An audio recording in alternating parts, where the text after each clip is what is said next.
नमस्कार दोस्तों, बहुत स्वागत है आपका मेरे चैनल पे। कल तक नरेंद्र मोदी को पनौती बता रहे थे।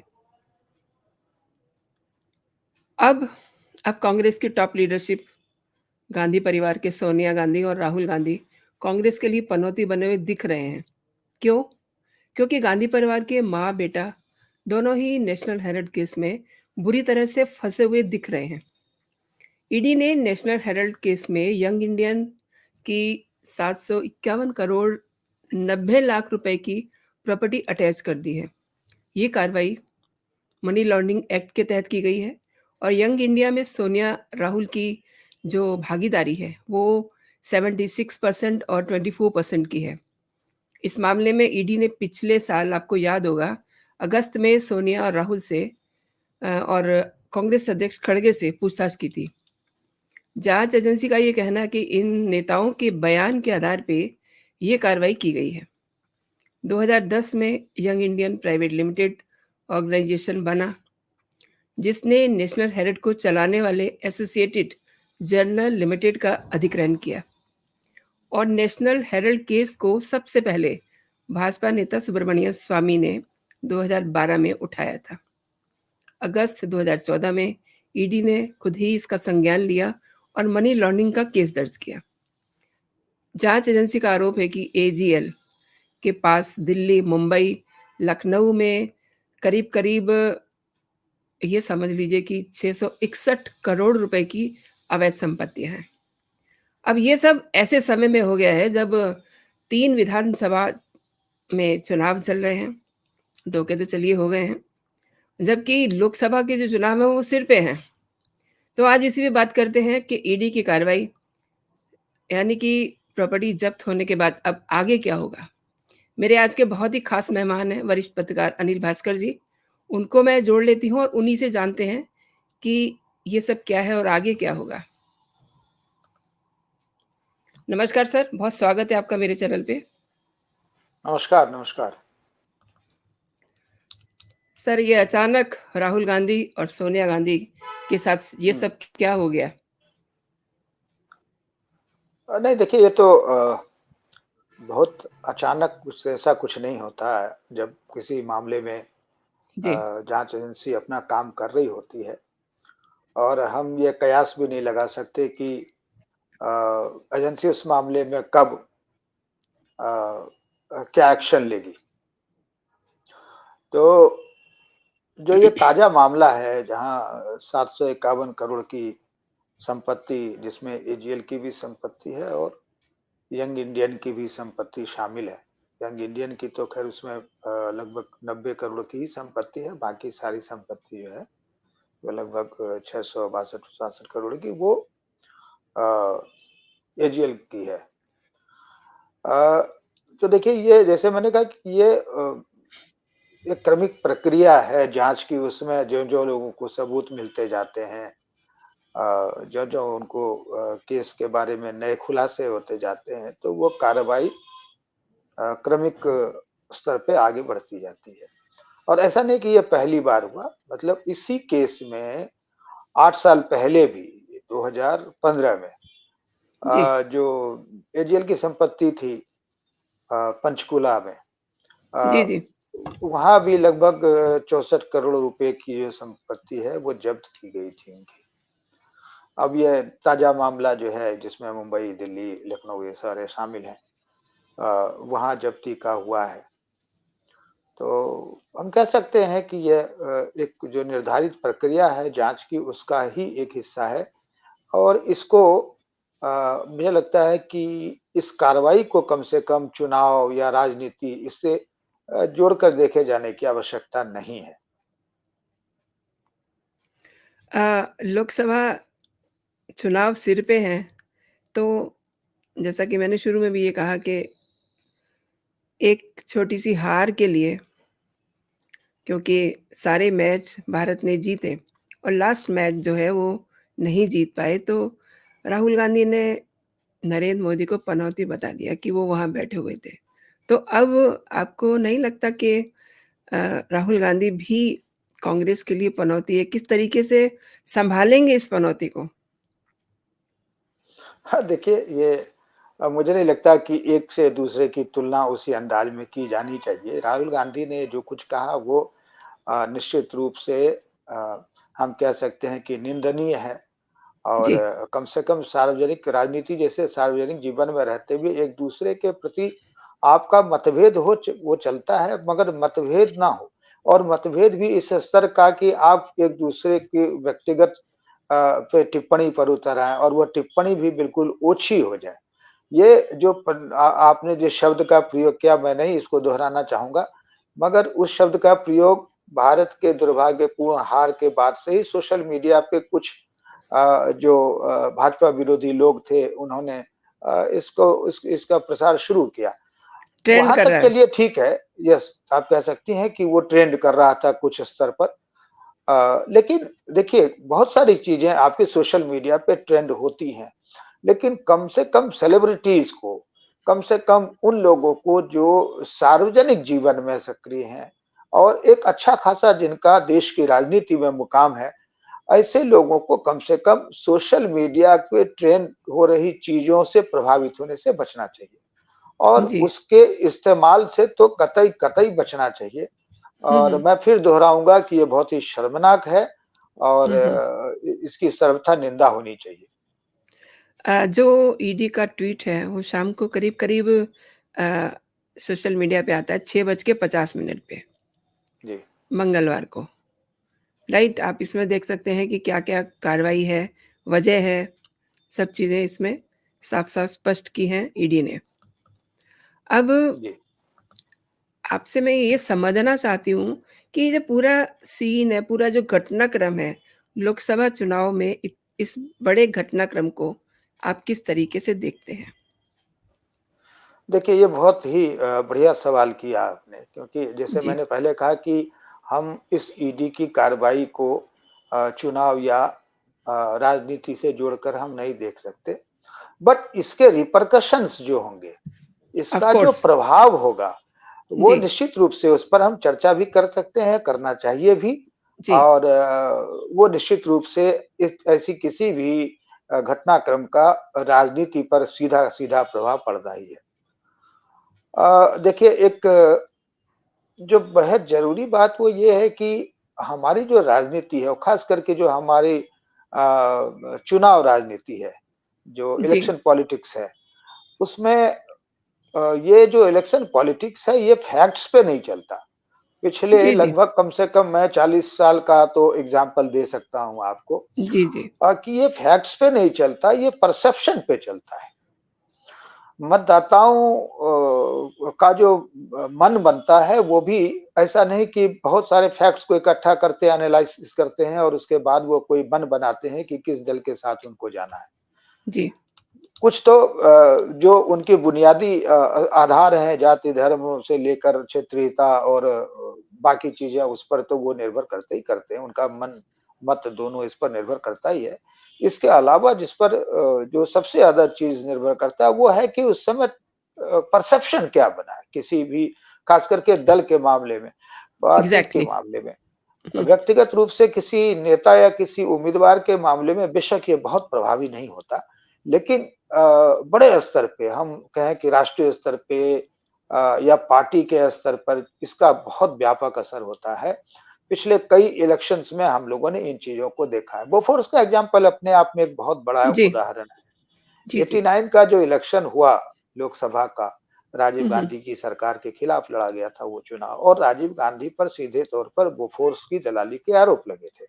हुँ, हुँ, और खुद उनके सरकार में वित्त मंत्री रहे विश्वनाथ विश्वनाथ प्रताप सिंह ने ये आरोप लगाए और उनके नेतृत्व में वो तमाम दल इकट्ठे हुए, जिनको कांग्रेस से गुरेज थी, कांग्रेस से परेशानी थी। हुँ, हुँ, चुनाव लड़ा गया। उस चुनाव में राजीव गांधी की कांग्रेस पार्टी की करारी हार हुई। लेकिन बाद के दिनों में क्या हुआ, बोफोर्स मामले को लेकर कभी कोई स्पष्ट निर्णय आज तक नहीं आ पाया। तो यानी उस समय भी जो चुनाव हुए, उस पर मतदाताओं ने जो मन बनाया, उस पे उनका परसेप्शन जो था कि कांग्रेस ने बोफोर्स में दलाली खाई है, राजीव गांधी ने बोफोर्स में दलाली खाई है। इस परसेप्शन ने इतना गहरा असर छोड़ा कि वो चुनाव हार गए। अच्छा, जी, आपको एक और बात बहुत मजेदार है। जी, जी, श्योर। दिलचस्प है जी, कि शेयर कीजिए। कांग्रेस 89 के बाद से ही, हुँ, हुँ। हालाँकि जीप घोटाले और छोटे-मोटे घोटालों के आरोप उन पर पहले भी लगते रहे थे उस पार्टी पे, बट 89 के बाद की राजनीति जो हुई, उसमें कांग्रेस पर मतलब कांग्रेस और भ्रष्टाचार दोनों जैसे पर्याय से बन के रह गए। और एक ऐसा गहरा स्टिग्मा, एक ऐसा गहरा दाग कांग्रेस के ऊपर लगा जिसको कांग्रेस पार्टी धोने में आज तक नाकाम रही है। जी। जो मजेदार बात ये कह रहा था कि और ये आरोप सिर्फ भाजपा ने नहीं लगाए, हुँ, हुँ। ये आरोप उन पर समय-समय पर उन तमाम दलों ने लगाए, जो आज उनके साथ इंडी गठबंधन में, इंडी अलायंस में खड़े जी, नजर जी। आते हैं। जी, जी, जी, चाहे जी। आप समाजवादी पार्टी को ले लें, चाहे एग्री। आप जनता दल को ले लें, हुँ, हुँ। चाहे आप वाम दलों को ले लें, आप जी। राष्ट्रीय जनतांत्रिक गठबंधन जो राजग है, सॉरी आरजेडी जो है, आरजेडी जी। को ले लें। हुँ, हुँ। अ, तो ये तमाम शिवसेना को लें, ये हुँ, तमाम हुँ। वो दल हैं जिन्होंने कभी न कभी किसी न किसी मौके पे कांग्रेस पर भ्रष्टाचार के गंभीर आरोप लगाए हैं। जी। और ये क्रम 89 से चला। 89 में तो जो आपको याद होगा, जो विश्वनाथ प्रताप सिंह के साथ तो सारे ही दल थे, जनता दल भी उनके साथ थे और वामपंथी तमाम दल उनके साथ थे। उन्होंने तो हुँ, हुँ। खुद वीपी सिंह की सरकार में शामिल होकर के, वो सरकार में शामिल हुए थे, वो वाम दल सीपीएम और सीपीआई, और उन्होंने सरकार चलाई थी। तृणमूल जी। कांग्रेस, जो बाद में कांग्रेस से टूटकर अलग हुई, उसने उम्र भर कांग्रेस खिलाफ भ्रष्टाचार के आरोप लगाए हैं और बहुत जी। तीखे आरोप लगाए, बहुत गहरे गंभीर आरोप लगाए हैं। आज जी, वो जी। सब एक साथ में खड़े नजर आते हैं। तो कांग्रेस को राजनीति में, भारतीय राजनीति में, जनमानस में, मतदाताओं के सामने जो भ्रष्टाचार के पर्याय के तौर पर पेश करने की कोशिश हुई, उस कोशिश में ये सारे दल शामिल हैं जो आज उनके साथ खड़े हैं। जी। तो आप जी। तो और एक दुर्भाग्यपूर्ण ये है कि सबसे पुरानी पार्टी होने के बावजूद, जिस पार्टी के बड़े दावे हैं इस देश को आजादी दिलाने से लेके आजाद भारत के निर्माण तक में, उनकी पार्टी के बड़े दावे हैं, कुछ सही भी हैं, कुछ गलत भी हैं, उस पर चर्चा हो सकती है। बहरहाल उसकी भूमिका या उसका जो योगदान रहा उसको भुलाया नहीं जा सकता। इसके बावजूद वो दल, अब सबसे बड़ा दुर्भाग्यपूर्ण ये है कि वो दल आज तक अपने ऊपर लगे उन दाग को धोने में नाकामयाब रही और कभी उस पर बहुत गंभीरता से काम करते हुए नजर भी नहीं आती वो पार्टी।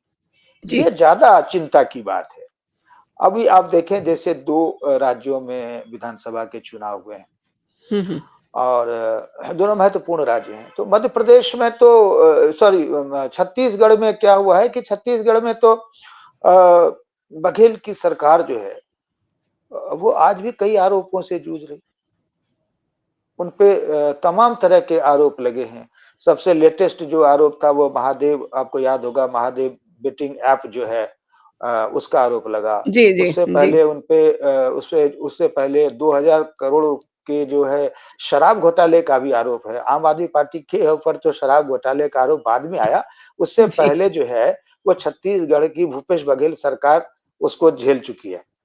हुँ, हुँ। उसके बाद एक और उर्वरक घोटाले का मामला आया था उनके खिलाफ। जी। कोयला लेवी घोटाला उनके खिलाफ उसके आरोप भी लगे थे। तो हुँ, कहने हुँ। का मतलब कि इसके बावजूद हम ये कह सकते हैं कि राजनीति में एक परिपाटी बन गई है भ्रष्टाचार का आरोप विरोधी दलों पर चस्पा करने के बावजूद इसके, अगर आप बेहद सतर्क रहते हैं तो आप पर कोई इस तरह के या आप अपनी छवि को बेहतर बना पाते हैं अपने कामकाज से और अपने खास करके सरकारी कामकाज में पारदर्शिता से। तो मुझे लगता है कि काफ़ी हद तक आप न सिर्फ़ इस तरह के आरोपों से बचते हैं, बल्कि आप पर अगर पीछे आरोप लगाए भी गए हैं, तो उसको भी आप धोने में कामयाब हो सकते हैं। अभी राजस्थान सरकार की भी देख लीजिए, राजस्थान की सरकार में गहलोत सरकार पर भी जो सबसे एक ये आरोप तो है ही, जो उन्होंने बार-बार जो उनके यहाँ पे पेपर लीक होते रहे, उस आरोप है। पर उससे भी ज्यादा गंभीर आरोप उन पर तब लगे थे जब उनके खिलाफ, गहलोत के खिलाफ सचिन पायलट ने बगावत की थी और सरकार बचाने के लिए ये माना गया कि काफी हद तक विधायकों की खरीद फरोख्त की भी कोशिश में। वो कितना वो बात कितनी सही है, कितनी गलत है, नहीं कहा जा सकता, जी, मगर ये एक आरोप तो लगा उन पर। और वो आरोप की जो स्थिति है वो खुद पार्टी की अंदरूनी कलह ने पैदा की। वो किसी बाहर के दल ने आकर के स्थिति नहीं बनाई थी या भाजपा के प्रायोजित कोई वो स्थिति नहीं थी। तो ये कांग्रेस पार्टी, जैसा मैंने कहा कि एक परसेप्शन पे चुनाव लड़ते हैं, और कांग्रेस जिस तरीके से अब तक अपने पुराने जो भी उनके ऊपर भ्रष्टाचार के आरोप हैं उसको धोने में या उससे साफ बचकर निकल जाने में कामयाब होती नहीं दिखी है, और बल्कि क्षेत्रीय स्तर पर, राज्य स्तर पर वो अभी कई सारे नए आरोपों, भ्रष्टाचार के नए आरोपों से जूझती नजर आ रही है। तो मुझे लगता है कि ये एक कठिनाई तो उसके लिए लोकसभा चुनाव में पैदा करने वाली है, क्योंकि सर आपने जी, जी बताएं। Please carry on. मैं वही अपनी बात कह रहा था कि जो आगे आने वाले चुनाव हैं उसमें निश्चित रूप से भाजपा या भाजपा के नेतृत्व वाला जो एनडीए है वो कांग्रेस को सबसे ज्यादा टारगेट करने की कोशिश करेगा। और जी, जब कोशिश का टारगेट करने की होगी, वो सत्ता में तो है नहीं, तो वो सारे पुराने किस्से याद दिलाए जाएंगे। चाहे वो बोफोर्स का घोटाला हो, चाहे वो 2G का घोटाला हो, चाहे वो कोयले का घोटाला हो, चाहे वो कॉमनवेल्थ का घोटाला हो, ये तमाम घोटालों की तस्वीर वापस वो कच्चा चिट्ठा या वो कहते हैं कि पुरानी किताब खुलेगी और उसमें से गिन-गिन के आरोप पढ़े जाएँगे। हो सकता है उन आरोपों की सूची में कुछ नए आरोप, जैसे मैंने कहा कि छत्तीसगढ़ में महादेव बेटिंग ऐप का आरोप आ गया, तो वो भी उसमें डल सकता है। हो सकता है कि छत्तीसगढ़ में जो शराब घोटाले का आरोप है, वो भी उसके साथ सूचीबद्ध हो जाए। तो कुल मिलाकर के जो भ्रष्टाचार का एक गंभीर आरोप या कांग्रेस को एक भ्रष्टाचार वाली पार्टी दिखाने की कोशिश बीजेपी करती रही है, और उसके साथ करते तो बाकी दल रहे, बल्कि इस बार वो नहीं करेंगे। जी, मजेदार तो ये है कि अभी हाल तक आम आदमी पार्टी जो है वो भी छत्तीसगढ़ में जाकर कहती थी कि भूपेश बघेल जो है वो छत्तीसगढ़ के ये खुद मुख्यमंत्री हमारे अरविंद केजरीवाल कहते थे कि ये जो भूपेश बघेल की सरकार है ये छत्तीसगढ़ की अब तक की सबसे भ्रष्ट सरकार है। जी, और छत्तीसगढ़ का जब से निर्माण हुआ है पिछले 23 सालों में सबसे ज्यादा भ्रष्टाचार अभी पिछले 5 वर्षों में उस राज्य ने देखा है। तो ये आरोप तो खुद अरविंद केजरीवाल लगाते रहे थे। जी, जी। तो ये निश्चित रूप से प्रभावी होंगे चुनाव में, और जो भाजपा इसको बहुत अच्छे तरीके से एनकैश करना चाहेगी। कांग्रेस को एक भ्रष्टाचार उसमें लिप्त पार्टी के तौर पर पेश करते। सर जी। आपने परसेप्शन का ज़िक्र किया, तो अब लोकसभा चुनाव में परसेप्शन आप किस तरीके का देख पा रहे हैं? क्योंकि आपने बहुत सारे चुनाव देखे हैं पीछे, ऐसे आरोप भी देखे हैं, ऐसे कांड भी देखे हैं। तो आप एग्ज़ैक्टली परसेप्शन किस तरीके का होगा? देखिए जैसे कहते हैं ना कि कौन सी फिल्म का एक डायलॉग था, जी, जी। हाँ, गब्बर को सिर्फ एक ही आदमी हरा सकता है, खुद गब्बर। जी। तो लगभग वैसी स्थिति इस समय मुझे दिखती है भाजपा हुँ, के हुँ। संदर्भ में, कि मोदी को सिर्फ एक ही आदमी हरा सकता है, खुद मोदी। वो दमखम विपक्षी दलों में से किसी में नहीं है, नेता तो छोड़ दीजिए। जी, अगर होता तो वही जो एक दूसरे के खिलाफ तलवार भांजते रहे थे, डंडे भांजते रहे थे, वो आज आपको एक साथ हाथ में हाथ डाले हुँ, हुँ, मंच हुँ। पे खड़े नहीं दिखते। जी, तो आज अगर वो सारे दल आपको एक मंच पर दिखते हैं तो उसके बीच कोई कहते हैं नेचुरल अलायंस नहीं है। वो हुँ, एक हुँ। स्वाभाविक दोस्त नहीं है, नेचुरल अलाई नहीं है वो। जी, वो एक जी। मजबूरी की दोस्ती है, हुँ, हुँ। जिसको सब निभा कोई नहीं रहा उसमें। सब आदमी सिर्फ उसमें को निभाने की नौटंकी करते हैं। ये कहते हैं स्वांग करते हैं कि हम जी। दोस्त हैं, दोस्त है, दोस्त हैं। जी, जी। क्यों भाई? इसलिए कि हमें भाजपा को हराना है, हुँ, मोदी हुँ। को हराना है। क्या इसके अलावा कोई एजेंडा है उनका? तो अगर पिछले 10 सालों में आपकी ऐसी कोई एकजुटता किसी मुद्दे पे नहीं दिखी, चाहे आप बार-बार बेरोज़गारी का मुद्दा उठा कर ले आए, आप बार-बार महँगाई का मुद्दा उठा कर के ले आए, तो या आप हो सकता है राष्ट्रीय सुरक्षा का भी मुद्दा बनाने की कोशिश करें झूठ-मूठ। मगर क्या इन मुद्दों में से कभी किसी एक मुद्दे पर आपने कोई एक गठबंधन बनाकर सरकार के को घेरने की कोशिश की क्या? एक जो किसान आंदोलन का मुद्दा आया, उसमें भी कहीं कोई सारे ये जो आज गठबंधन दल हैं, वो एक साथ नहीं नज़र आए थे। नहीं। जबकि वो एक लंबा चला आंदोलन था। जी। दिल्ली की दहलीज पे आंदोलन चला था। हुँ, हुँ। मगर नहीं, क्योंकि वो मन में जो एक होती है ना कि मन की दोस्ती तो कभी रही नहीं है। तो आज भी अगर आपकी दोस्ती ये आ रही है, तो जनता को साफ तौर पर ये एक स्वार्थ की दोस्ती दिखती है। और जी। दोस्ती क्योंकि येन केन प्रकारेण किसी भी तरीके से हमें एकजुट होना है और हमें मोदी सरकार को हराना है। तो आपका सिर्फ एक जो ऑब्जेक्टिव है, उस ऑब्जेक्टिव में साफ नज़र आता है कि उस आपको न देश की चिंता है, न देशवासियों की चिंता है, आपको किसी चीज़ की चिंता नहीं। आपको सिर्फ एक बात की चिंता है कि कैसे भी करके मोदी की सरकार को सत्ता से हटाना है। जी। तो ऐसा नहीं है कि इस परसेप्शन को आम जनता नहीं समझ पा रही है। मैं पहले भी आपके शोज़ में कह चुका हूँ कि हमें जी, ये जी। नहीं भूलना चाहिए कि आज की पब्लिक, आज की जी। जनता या फिर आज का मतदाता, वो 1960-70 के दौर का मतदाता नहीं है। जी। जो जिसके पास संवाद की, संचार के बहुत सीमित संसाधन होते थे या नहीं के जी, बराबर जी। होते थे। आज हर किसी के हाथ में जो भी एक जागरूक संवेदनशील मतदाता है, वो एक मोबाइल है सेल्युलर सबके फ़ोन, पास, बिल्कुल। बिल्कुल स्मार्टफ़ोन के साथ है और वो उसके पास मनचाहे नंबर्स हैं सोर्स ऑफ इन्फॉर्मेशन के। जी। वो उस पर निर्भर करता है कि वो उसमें से कितना निकाल पाता है। तो एग्ज़ैक्टली।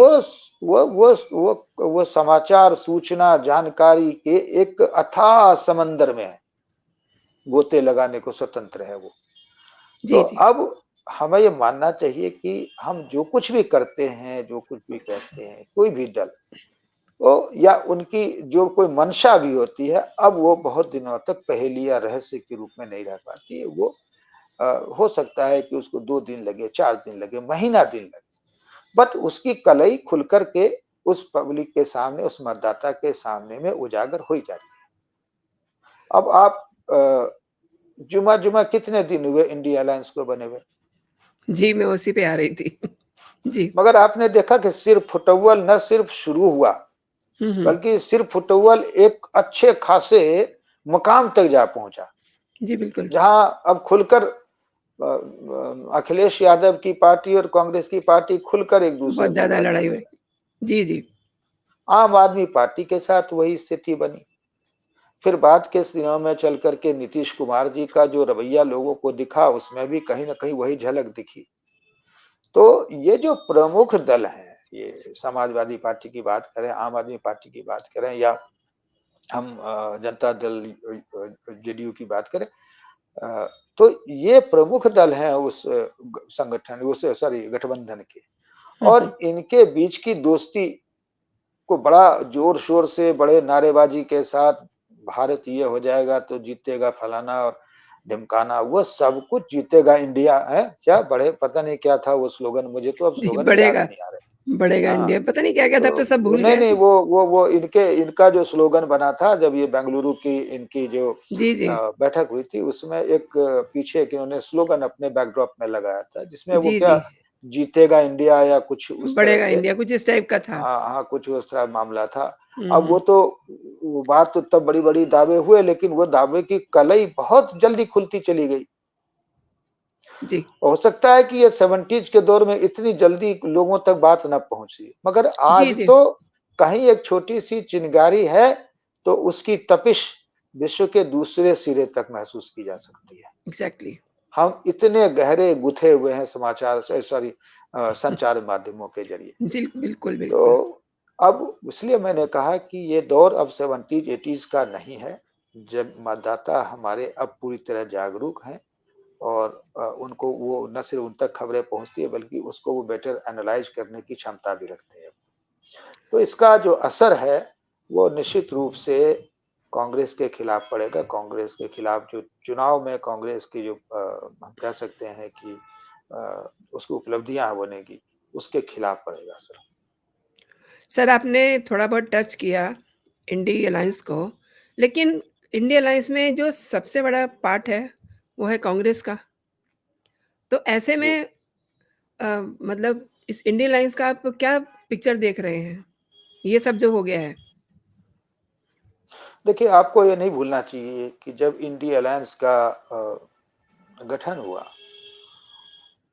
तब राहुल गांधी की लोकसभा सदस्यता जो है, वो मेन बात यही वो है। तलवार उस पे लटकी हुई थी और जी, लगभग जी। जाने की स्थिति में थी और माना हुँ, जा हुँ। रहा था शायद अगर ठीक से उसको याद करूं मैं तो मुझे लगता है कि शायद उनकी सदस्यता तब तक जा चुकी थी, कोर्ट का जा फैसला आ चुकी थी। चुका था जी, जी, गुजरात हाई बिल्कुल। कोर्ट का। जी। तो अब उस समय की स्थिति क्या थी कि अगले 6 साल तक राहुल गांधी चुनाव नहीं लड़ सके। हुँ। तो जाहिर बात है कि जब चुनाव नहीं लड़ पाएंगे तो गठबंधन की राजनीति की धुरी राहुल गांधी नहीं हो पाएंगे। सोनिया गांधी बैकआउट कर चुकी थी, पहले ही हुँ, बैकफुट हुँ। पर थी। कांग्रेस में ऐसा कोई दूसरा लीडर नहीं था उस समय जो राहुल को रिप्लेस करके पूरे गठबंधन के मुखिया की भूमिका या आप कह सकते हैं कि सूत्रधार हो सकता था या फिर प्रधानमंत्री के कैंडिडेट बन सकता था। तो कांग्रेस ने मान लिया कि 2024 का जो चुनाव है इसमें तो भाई हमें किसी और की ही के नेतृत्व में ही सत्ता स्वीकार करनी पड़ेगी। जी, मगर फिर एक बदलाव हुआ। सुप्रीम कोर्ट के इंटरवेंशन के बाद राहुल गांधी छूट गए। जी। तो जब छूट गए तो अब ये तय हो गया कि अब तो भाई दूल्हा जी, तो राहुल गांधी बनेंगे। बिल्कुल। तो अचानक से जो गठबंधन के अंदर का समीकरण था वो बदल गया हुँ, हुँ। और नीतीश कुमार जो तब तक एकदम प्रबल उसमें दावेदार मान अपने आप को मानते हुए बिल्कुल फोर फ्रंट पर प्ले कर रहे थे, जी। उसके ठीक आगे सामने आकर के राहुल गांधी खड़े हो गए हुँ, हुँ। और तब ये उनको एक तरह से उनको संकेत भी दे दिया हुँ, हुँ। कि भाई अब नीतीश बाबू अब आप नेपथ्य में जाएं, अब तो जी, मेरे अभिनय का मेरे एक्टिंग का समय आ गया है। बिल्कुल। तो ये मान के चलिए कि इसमें जो-जो चुनाव अभी देखिए अभी ये जब 2 राज्यों के 5 राज्यों के जो और चुनाव टोटल हो जाएँगे, हुँ, उसके जो हुँ। परिणाम आएँगे, ये भी बहुत हद तक तय करेंगे कि इस गठबंधन का स्वरूप क्या होगा और इस गठबंधन का भविष्य क्या होगा। जी, आपने अभी ज़िक्र किया ना अखिलेश यादव और उनके साथ जो भी हुआ अखिलेश और अब कल परसों फिर कुछ ऐसी बयानबाज़ी हो रही थी अ, सेंसस को लेकर के कि अखिलेश का ये कहना था कि कांग्रेस की सरकार इतने सालों तक रही और हुँ, इन्हीं लोगों ने काफ़ी बार कहा और वो माने नहीं। तो कुल मिला के आज जो स्थिति है 80 सीटों पर, हुँ। 80 सीटें पूरे देश के लिए बहुत इम्पोर्टेंट है उत्तर प्रदेश की क्योंकि आप भी जानते हैं कि सत्ता का रास्ता उत्तर प्रदेश से होके ही जाता है और 80 सीटों पर इतनी कहना चाहिए कि रस्साकसी चल रही है, इसीलिए अखिलेश पूरा दम लगाए हुए हैं और आपको दिखाई दे रहा होगा कि होना क्या है, तो नहीं, बीजे जी, अखिलेश ने तो साफ तौर पर कहा कि भाई हमें तो 80 में से 65 सीट लड़ने हैं। जी, 15 सीट हम बाकी कांग्रेस के लिए नहीं बल्कि बाकी इंडिया अलायंस के दूसरे घटक दलों के लिए छोड़ेंगे। जी, उन्होंने साफ-साफ कहा है। यानी उन्होंने अपना मन स्पष्ट कर दिया है जी, कि वो लोकसभा चुनाव में भी किसी गठबंधन का हिस्सा बनने नहीं जा रहे हैं। जी, जी। वो कल इंडिपेंडेंट चुनाव लड़ेंगे जी, जी। और हुँ, जो हुँ। उनके चूंकि भाई उनके समाजवादी पार्टी मुख्य रूप से उत्तर प्रदेश की पार्टी है। जी। तो ज़ाहिर तौर पर वो मुख्य अपना पूरा वर्चस्व अपना बना के रखना चाहेंगे उत्तर प्रदेश में, जो हुँ, तभी हुँ। संभव है जब वो 65 सीट लड़े। तो वो ये जो एक पॉलिटिकल अपॉर्च्युनिटी आती है चुनाव के रूप में, ये उसको बिल्कुल नहीं गँवाना चाहेंगे। और जो उन्होंने कहा है, वो बेशक ये कहते हुए तब उतने गंभीर न रहे हों, लेकिन यह मान के चलिए कि जब भी वहाँ पर सीटों के विभाजन जैसी स्थिति बनती है, लिहाजा तो मुझे वो स्थिति अब बनती हुई दिखती नहीं है, कम से कम समाजवादी पार्टी के साथ, क्योंकि जी, जी। बात बहुत दूर तक बढ़ चुकी है। बहुत-बहुत दूर तक चली गई है और खटास बहुत आ फिर गई भी है। अगर कोई एक करिश्मा हो जाए, एक अजूबा हो जाए हुँ, हुँ। और अखिलेश यादव उस इंडी गठबंधन का हिस्सा बन के लोकसभा के चुनाव में जाना चाहें, हुँ, तो हुँ। तब गंभीरता से भी अखिलेश वही प्रस्ताव दोहराएँगे जो वो हो सकता है कि अभी हल्के-फुल्के ढंग में कह रहे हैं, कि हमें 65 सीट पे लड़ना है, बाकी 15 पे आप डिसाइड कर लो। जी।